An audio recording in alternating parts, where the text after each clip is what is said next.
Bonsoir les idiotistes, alors je reviens sur l'analyse du cours du Bitcoin. Je vous rappelle qu'en unité de temps weekly, ce que nous voulons voir, c'est la formation de cette impulsive haussière qui doit venir former la vague 5 de l'impulsive du niveau fractal supérieur, ici en blanc, qui elle-même doit former la vague 5 de l'impulsive du cours du Bitcoin depuis sa création, donc ici de couleur jaune. Vague 1, 2, 3, 4 et 5. Alors j'insiste sur le fait que pour venir invalider la formation déjà là de cette impulsive, il faudrait venir casser ce niveau-là qui correspond d'ailleurs en termes Wyckoff à un spring.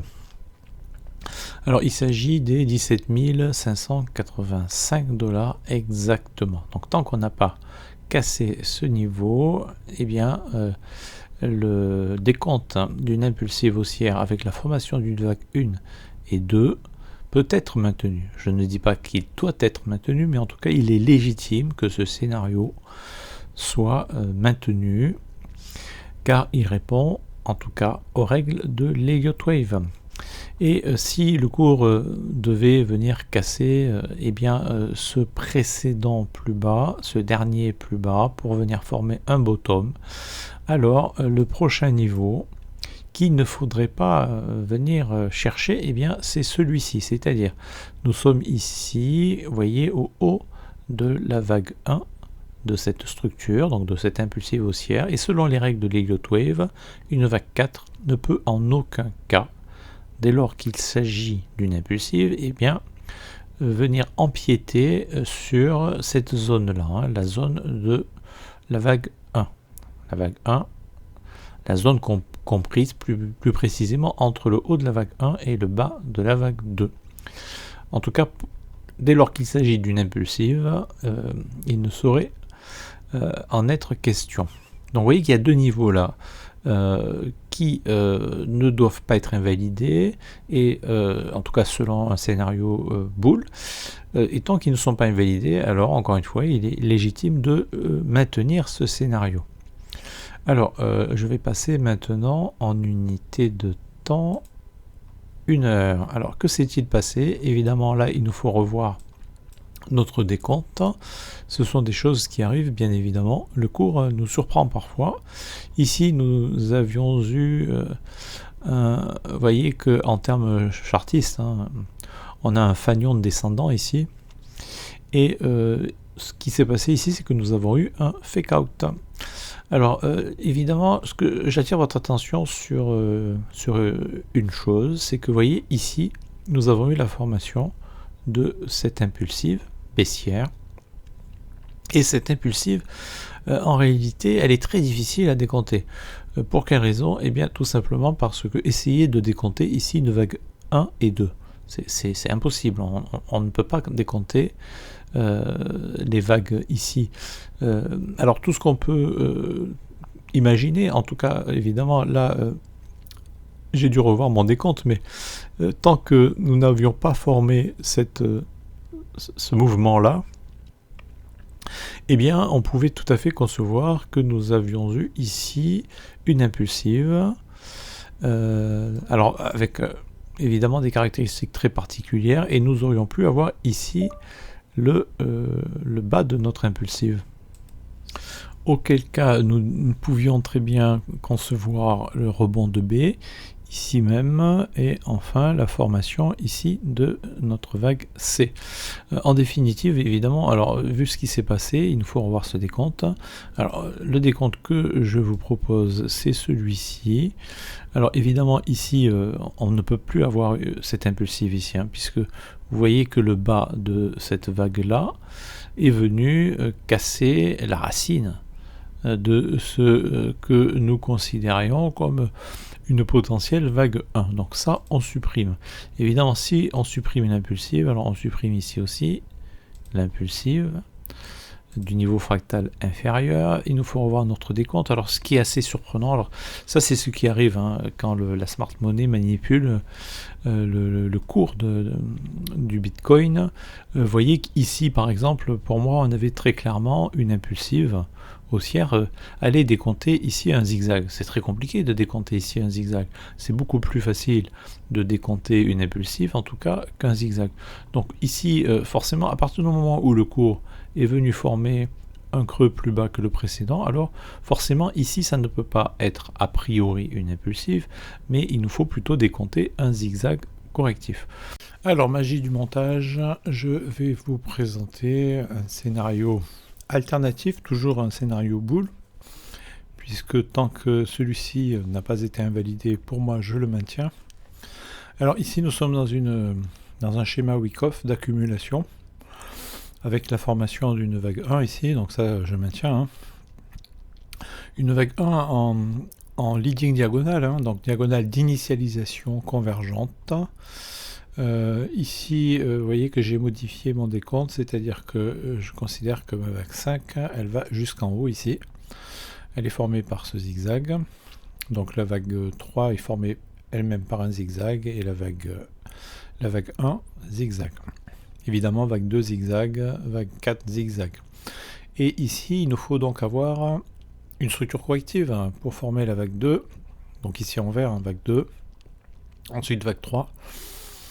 Et donc ici, il nous faut un zigzag ou un double zigzag. Alors là, je n'ai pas encore arrêté mon décompte. C'est peut-être un double zigzag. Donc W, X, Y avec ici un zigzag.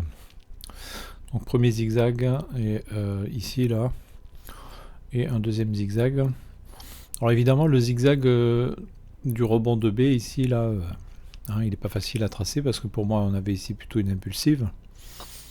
Mais bon, vu qu'on a formé un nouveau plus bas, c'est que nécessairement nous avions plutôt ici, nous avons eu la formation de la vague B d'un zigzag correctif ou double zigzag. Peu importe, pour le moment je mets A, B, C. Nous verrons par la suite. Nous affinerons notre décompte, en tout cas ici. Ce qui est sûr, c'est qu'il nous faut voir une structure corrective, évidemment, si ce décompte est bon. Alors maintenant, j'attire votre attention. Alors déjà, mon trade Bitgate, pour ceux qui me suivent, pour ceux qui sont en copy trade, ne vous inquiétez pas, on n'est pas sorti. Moi, mon stop loss, je l'ai mis à la racine ici, donc on n'est pas allé le chercher. C'est pour ça que je préfère mettre des... Quand j'utilise des effets de levier, alors x3, x4, x5 maximum, je mets un stop loss, mais le stop loss, c'est pas un stop loss agressif que j'utilise, vous voyez, c'est un stop loss vraiment sécurisé, le plus sécurisé possible. Mes trades sont sécurisés, ils se veulent sécuriser. Et donc, vous voyez que le stop loss, il est à la racine, il est au 17 570 par là. Donc on a encore un peu de marge. Quoi qu'il en soit, ici, en termes Wyckoff, encore une fois, on a une belle structure d'accumulation, magnifique structure d'accumulation. Et ce que je vois ici, c'est un double bottom. Alors un double bottom, je vais vous montrer, ça c'est sur le Discord de la chaîne, vous voyez. Évidemment, pour avoir accès ici aux méthodes d'analyse, il faut être un membre donateur. Et ici, vous voyez que vous avez les schémas d'accumulation, schéma Wyckoff ou schématique d'accumulation. Et vous voyez qu'ici, celui qui correspondrait le mieux, ça serait celui-ci. Je ne sais pas si vous voyez bien, je pense que ça semble évident. On aurait ici un double bottom avec les différentes phases, phase A, B, C, D, E. Actuellement, on serait dans la phase D si ce décompte est exact. Donc je vous montre, donc phase A, ici, avec le BC, SC, AR, un saut, phase B, la phase B, ensuite ici on a de nouveau un saut, et le spring final. Et ensuite, donc là nous serions dans la phase C, et la phase D c'est la phase... de la vague 3 en fait, donc nous serions là, vous voyez que nous avons eu ce rebond d'ailleurs, le cours est en train de monter, il est en train de pumper, donc si ça c'est si c'est ce schéma là qui se met en place, un double bottom. Vous voyez qu'ici il y a l'absorption de la demande, absorption of supply. En fait, le but du double bottom, c'est d'absorber la demande. Et ici, vous voyez qu'on a récupéré énormément de liquidités. Hein. On va quasiment... c'est ça, c'est le principe du double bottom. Alors, on parle de double bottom, en fait, vous voyez qu'ici, évidemment, il faut bien s'entendre sur les termes. Double bottom, ça ne veut pas dire qu'on vient ici au même niveau que la racine de la vague 1, mais vous voyez qu'on s'en rapproche le plus possible, c'est ça le double bottom. Vous voyez qu'ici, il ne reste pas grand-chose. Hein. On est allé chercher les 18 255 et à 17 578, vous voyez qu'on aurait eu un double bottom parfait. Quoi qu'il en soit, donc ici, forcément, vous imaginez, donc là, ici, il y avait de la liquidité, ici, là, ici. Sous ce creux-là, il y avait énormément de liquidité, et vous voyez qu'on est venu la chercher. Puisqu'on est venu former un creux plus bas que celui-ci et plus bas que celui-là. Donc le dernier creux, en fait, après, il y a celui-ci, évidemment, mais le bottom, par principe, hein, si vraiment nous avons eu notre bottom, alors il ne faut pas aller en deçà de ce bottom, il ne faut pas que le cours aille... casser cette ligne de support, hein. Sinon ça serait pas un bottom évidemment, donc comme en deux il faut bien que le cours monte, mais il faut récupérer le plus possible de liquidité, il faut décourager le plus possible ici ceux qui ils sont en longue, en position longue, donc on est venu récupérer tous les stop loss le plus possible là, parce qu'il faut décharger le train le plus possible avant que le cours avant que le cours entame une dynamique haussière, il faut d'abord décharger le train. Et là, le principe du double bottom, c'est de décharger le train le plus possible. Donc encore une fois, je vous montre. Hein. Pour ceux qui sont membres donateurs, vous avez accès à tout ça évidemment. C'est des petits bonus par rapport au PDF, parce que le PDF de la chaîne, pareil, il faut être membre donateur. Mais vous voyez que vous avez pas mal de documentation, d'informations. Sur le Discord et une bonne partie d'entre elles ne sont disponibles que aux membres donateurs. Donc vous voyez que la documentation, d'ailleurs, le PDF complet, il faut être membre donateur, c'est pour ça qu'il y a un cadenas ici. Mais par contre, la stratégie de la chaîne, la stratégie Shad, la stratégie de holding, la stratégie des ICO et la règle du trading, ça vous pouvez venir télécharger tout ça gratuitement. Il vous suffit de vous abonner au Week-Off.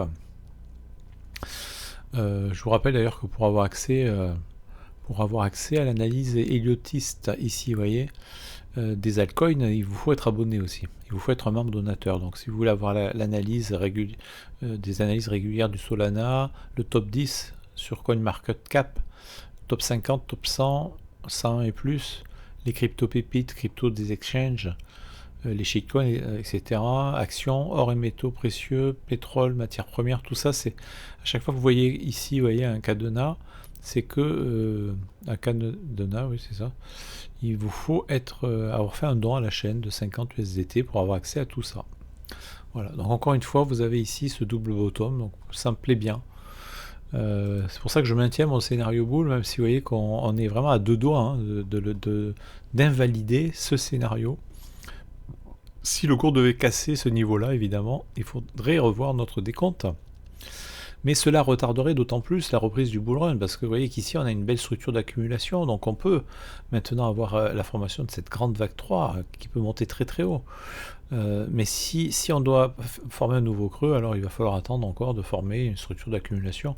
Alors à moins de former un V-bottom, mais les V-bottom c'est quand même plus rare. Donc moi je vois plutôt ça.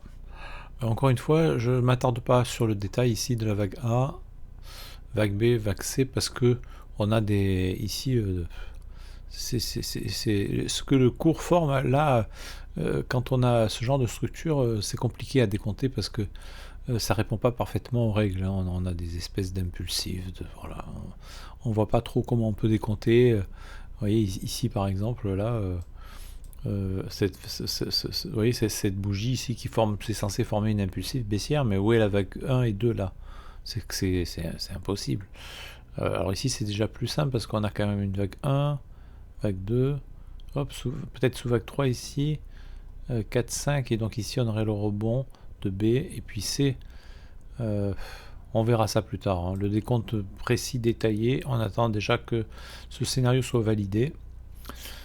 Parce que s'il devait être invalidé, à ce moment-là, évidemment, nous n'aurions pas ici une leading diagonale, mais une WXY par exemple, hein, en tout cas une structure corrective. Mais c'est pas ce que je privilégie. Pour moi, nous avons ici une leading diagonale, elle répond bien aux règles. Ce qui est plus difficile à décompter, c'est ça, hein, je vous le dis tout net. Ça, c'est plus difficile à décompter.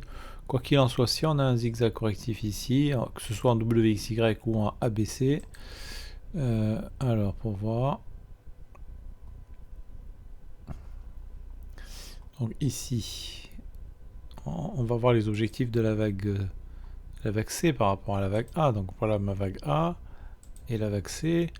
Alors zigzag, voilà, on est allé chercher les 61,8, un peu plus.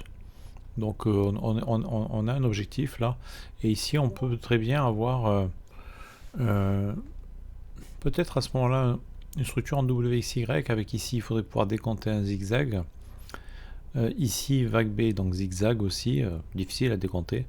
Et ici par contre c'est plus facile à décompter là, un zigzag. Hein. A, B, C. Voilà, bon quoi qu'il en soit, on va pas se prendre la tête, hein. Pour le moment, il faut pas aller plus bas que ça. Hein. Il faut pas. Si on casse ici, je reviendrai évidemment et là je ferai une longue vidéo parce que il va falloir envisager tous les scénarios possibles. Mais là, le scénario boule, encore une fois, avec ce décompte ici en unité de temps weekly, c'est celui qui me semble le plus logique. Hein.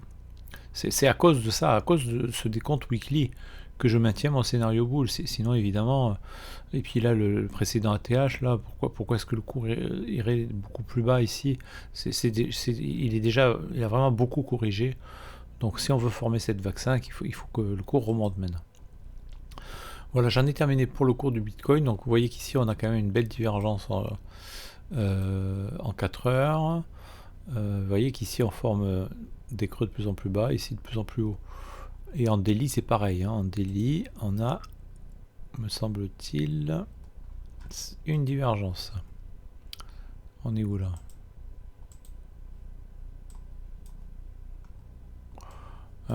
Oui, c'est ça. En daily.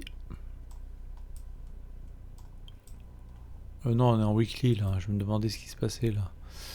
Voilà. Donc vous voyez qu'on a cette belle divergence là. Hein. Regardez, ici, creux, creux, creux. Hein. On forme des creux de plus en plus bas. Moi, je peux pas être plus explicite, regardez. Hop. Voilà. Or ici, qu'est-ce que vous voyez? Ici, on forme des creux de plus en plus haut. C'est une divergence haussière. Ça, c'est bullish, ça. C'est bullish. Ça devrait annoncer la formation de cette vague 3, mais il nous faut maintenant, évidemment, il faut s'affranchir de la zone de neutralité des 50 là, et aller dans cette zone de surachat maintenant. Là, il faut monter là. Sinon, évidemment, voilà. Donc, je poursuis donc maintenant avec l'Ethereum. Alors, l'Ether, pareil, hein. L'Ether, il faut revoir le décompte, mais l'Ether, forcément, l'Ethereum, pardon, là, ça ne me surprend pas, hein, parce que vous voyez qu'ici, on était allé chercher avec le bas ici, donc ce qui aurait pu être le bas de notre vague. Bon, ça, je vais le mettre ici. Mais ce qui aurait pu être le bas de notre vague 2, hop. Pour le moment, vous voyez qu'il est allé chercher les 50% de retracement, hein, de la vague 1, ici, là. Donc, du coup, que le fait que le cours soit en définitive plus bas, ça ne me surprend pas. Et d'ailleurs, je pense qu'il peut aller encore plus bas. Mais pas forcément. Donc ici, on peut aussi, vous voyez, on est retourné, en fin de compte, sur le haut du canal, ici, hein, le haut du range, puisque le cours a évolué dans ce range. Ici, on a une structure de réaccumulation, forcément. Vous voyez, avec un BC ici, SC, AR, un saut, un LPS, on n'a pas eu de spring. Alors est-ce qu'on doit avoir un spring ici? Pas nécessairement, mais en tout cas le cours pourrait descendre plus bas. Mais par exemple au 100%, hein, parce qu'ici on a ces deux structures ici. On a un zigzag correctif. Ce zigzag correctif, je peux le mettre en évidence d'ailleurs, voilà. Vous voyez qu'il peut aller chercher les 100%. mais pas nécessairement. Alors en plus ici on a des zones de déséquilibre, on a une zone de déséquilibre du marché que j'ai repéré ici en 1 heure, donc on a un imbalance, donc le cours peut souhaiter y retourner, mais le cours peut aussi rebondir ici. Alors forcément il faut revoir le décompte, ici pareil, hein, notre impulsive. Alors ça change pas grand chose, mais vous voyez qu'ici on aurait eu une vague 1, 2, 3, 4 et 5. Évidemment, il faut déplacer tout ça. Donc la vague 5, on la place pour le moment au plus bas, ici. La vague 3, alors vous voyez que le point le plus bas du RSI, il est ici. Donc ici, tac, tac. Ouais, c'est ce qui me fait dire d'ailleurs que la correction n'est pas encore terminée, parce que ici, pour moi, le point le plus bas du RSI, il est là. Il est là. Donc cela ne me surprendrait pas qu'ici on ait un rebond pour venir former notre vague 4 ici. Et ensuite, une dernière vague 5 pour avoir ici notre divergence, parce qu'il nous faut une divergence entre le bas de la vague 3 et le bas de la vague 5, il nous faut une divergence. Alors ici, ça serait une divergence en 1 heure, divergence du RSI, divergence haussière. Alors pour le moment, on l'a pas. On ne l'a pas. Donc voilà. En tout cas, ça c'est un décompte possible. Alors après, c'est vrai que peut-être que en 4 heures, est-ce que on peut voir les choses différemment? Alors ici, le bas de la vague 1, je le mettrai plutôt ici. Tac, tac. Donc ici, on aurait une sous 1, sous 2, sous 3, sous 4, sous 5. Voilà, donc ça c'est un décompte possible. Encore une fois, on peut encore aller chercher ces 100% ici. Alors si évidemment le RSI, parce que alors, le RSI il n'est pas fiable toujours à 100%. Donc c'est pour ça que le décompte ici, il est provisoire. On peut très bien avoir eu le bas de notre vague 5 ici. Mais cela me surprendrait. Parce que normalement le bas du RSI, le point le plus bas du RSI correspond avec le bas de la vague 3 et pas avec le bas de la vague 5. Hein.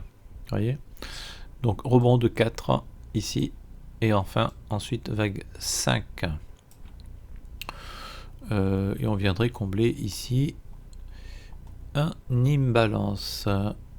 Vous voyez, ici on a là, ici, voilà, ici. Alors, on va y arriver. Quelque chose comme ça, imbalance. Vous voyez, voilà, qu'on a commencé d'ailleurs à combler, mais on n'a pas terminé ici. Hein. Alors, je vais vous montrer ça rapidement. Vous voyez, alors comment je le place mon imbalance? Ici, voilà. Donc, vous voyez, je me mets au haut de cette mèche, ici, de cette bougie. Donc voilà, ensuite on ne tient pas compte de la deuxième bougie après celle-ci, on prend en compte la troisième. Donc vous voyez qu'ici on a déjà ce gap ici. Ensuite, si je prends le haut de cette mèche avec le bas de cette mèche, j'ai aussi un gap, donc ça prolonge mon gap. Ici pareil, ça prolonge, ici pareil. Donc vous voyez qu'on a quand même ici un déséquilibre du marché, un imbalance en 1 heure, et le cours peut être tenté d'aller le combler. Alors d'ailleurs on en a ici aussi, mais après les imbalances ils sont pas toujours comblés, hein, donc il faut pas non plus en faire quelque chose d'absolu, mais c'est vrai qu'ici, tac tac, on a ça, et ensuite, donc pareil, hein, imbalance. Donc ça c'est de la Smart Money Concept, hein, allez voir le PDF, j'explique tout ça, et ici pareil, imbalance. Alors, est-ce que le cours va aller chercher tout ça? Ça, c'est difficile à dire. En fait, ça peut aider à fixer des objectifs, hein, à établir des objectifs plus précis. Comme ici, j'ai cet objectif des 100% pour mon zigzag correctif en A, B, C. Ça correspond ici avec cette zone d'imbalance. Après, il y a aussi ces deux-là. Alors, est-ce que le cours doit aller les chercher là, tout en bas? C'est pas sûr, hein.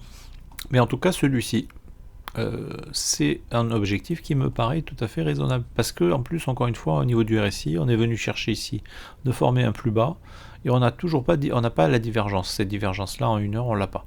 Donc, pour l'avoir, il nous faut former une vague 4 et une vague 5. Après, est-ce que la vague 5 doit aller beaucoup plus loin, ici par exemple? En tout cas, ce qui est sûr, c'est qu'il ne faut pas venir casser ce niveau-là, les 880. Parce que ça, on est à la racine ici, de notre impulsive ici. Racine de l'impulsive. Évidemment, ça invaliderait cette impulsive ici de couleur vert. Alors nous, ce qu'on veut trouver maintenant, c'est le bas de cette vague 2. Voilà, encore une fois, ici, sur le TH, le scénario que je vous ai présenté n'est pas du tout invalidé. Pour pouvoir être invalidé, il faudrait, vous voyez, venir casser ce plus bas là. Donc ça, c'était prévu. Hein. Certains établissent un lien direct entre The Merge et la correction du Bitcoin. Mais donc la baisse du Bitcoin, du cours du Bitcoin, mais en réalité tout ça c'est prévu. Hein. Vous voyez bien qu'ici on a ce zigzag correctif, donc rebond de B, et ensuite on a forcément là avec ces. Donc tout ça, évidemment, pour moi, on est déjà là dans quelque chose qui était prévu de longue date. En tout cas, vous voyez, quand une structure se met en place, forcément, j'allais dire les dés sont déjà joués ici, les dés sont déjà joués lorsque la structure est en train de se former ici. Hein. Donc évidemment, quand le fondamental vient à nos oreilles, la structure elle est déjà en place, ou quasiment. Donc ici on a eu, vous voyez, cette impulsive baissière pour former la vague A, rebond de B, et ensuite on a cette vague 5. Voilà, donc encore une fois sur l'Ethereum, qu'est-ce que je peux dire de plus? La divergence ici, hein, on a toujours notre divergence. Tant qu'elle est maintenue, ça va, on est bien. Hein. Donc la divergence, vous voyez, c'est entre ce point-là et celui-ci. Donc on forme des creux de plus en plus bas et ici des creux de plus en plus haut.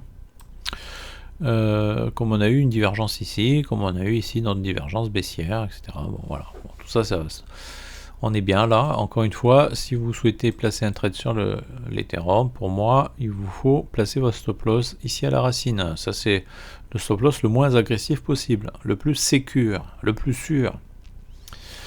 Est-ce que vous devez vous positionner là? Alors peut-être que vous pouvez envisager de placer votre setup ici. Donc ici on est à combien? Ici on est à 1200 et quelques. Il n'est pas impossible du tout que le cours aille chercher les 1200. En tout cas, quand vous placez un setup, si vous faites comme moi du swing trading, vous pouvez très bien placer votre setup en plusieurs temps. Donc en fait c'est une forme de DCA. Du trading DCA, c'est-à-dire que vous auriez pu placer un setup ici, dans le premier ordre d'achat ici, puis un deuxième ici, et puis vous en rachetez à chaque nouveau plus bas. Comme ça, vous lissez votre prix d'achat. Tout en faisant bien attention, évidemment, de ne pas prendre trop de risques, parce que si vous placez votre stop loss, eh bien, si le cours vient le chercher, forcément, vous allez perdre de l'argent. Donc, faites en sorte de ne jamais perdre plus de 5%, et même 5% c'est beaucoup, de votre capital de trading. Voilà, donc je reviens. Ça, c'est sur l'Ethereum. Alors, le DXY, qu'est-ce qu'on peut dire dessus? Il n'a pas encore formé de nouveau plus haut par rapport à ma dernière analyse, donc il n'est pas impossible qu'ici, il est en train de former cette vague 3 ici. Alors, il aurait formé déjà la vague 1, puis 2. Évidemment, la vague 2, elle peut mettre plus de temps à se former. Hein. On peut très bien venir former ici une structure. Alors, là, on aurait formé quoi d'ailleurs? On aurait formé déjà un zigzag correctif, peut-être. Mais ça peut être aussi... Alors, attendez voir. Tac, tac. Tac, tac, tac. Ouais, peut-être un zigzag correctif. Auquel cas, on pourrait venir former déjà là cette vague 3. Mais non, on peut faire un décompte différent. Ici, peut-être qu'on est dans une impulsive haussière. Ensuite, vague B et puis vague C. On peut même venir former un expanding flat. Donc, tout est possible encore ici. Hein. Donc, là, provisoirement, je le place là. Mais l'important, c'est évidemment de ne pas venir former un nouveau plus haut. Tant qu'on reste ici sous cette UTAD ici, alors on peut estimer que peut-être nous sommes déjà là dans un retournement de tendance. Alors le SPX, pareil, hein, qu'est-ce qu'on peut dire ici? On est venu former quoi? Non, là le cours poursuit sa hausse péniblement. On n'est pas venu former de nouveau plus bas. On est là dans cette structure en leading diagonale, a priori, vague 1, 2, 3, 4, 5, avec, encore une fois, cet objectif des 4800 pour le haut de cette vague-là, le haut de la vague 5.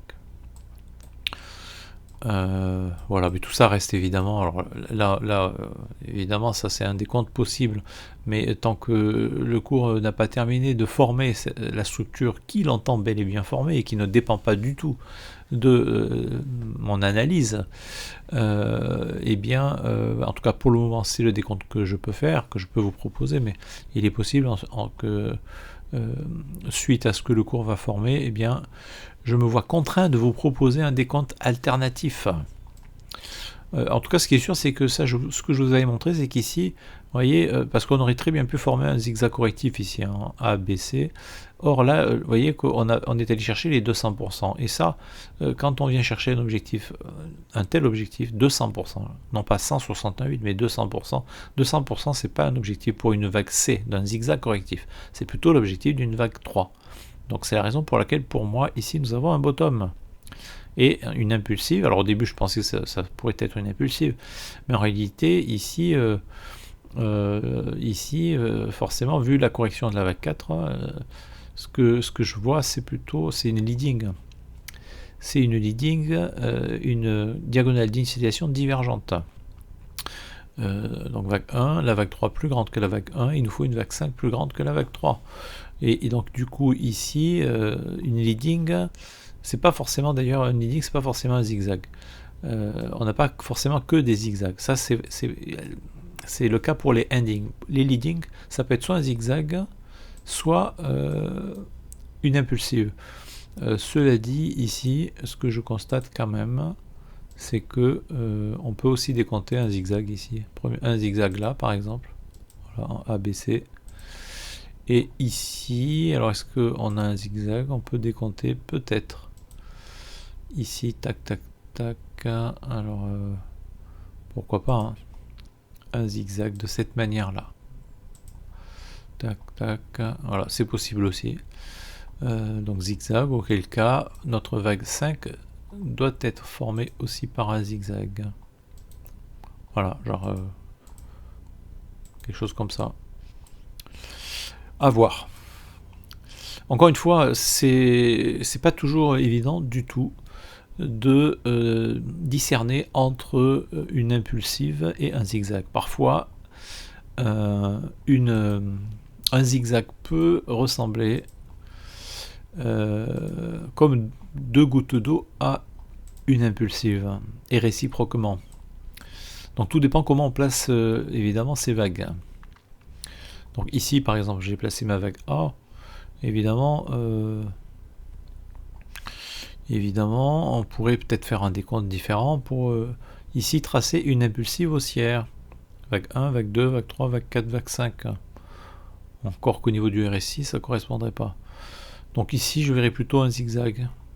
Bon, si on rentre dans les détails, finalement une leading diagonale en zigzag avec uniquement des zigzags pour former chacune de ces vagues, de ces 5 vagues, me semble le décompte le plus probable. Voilà, encore une fois ça peut changer, hein. Il faut être modeste. Des fois le cours nous surprend. On peut parfois, ça m'arrive souvent de pas du tout prévoir ce que le cours va effectivement faire. Donc a priori on peut très bien penser que le cours va former telle ou telle structure, mais a posteriori on peut avoir parfois des surprises, parce que le cours fait autre chose. Donc pour le moment ça tient la route.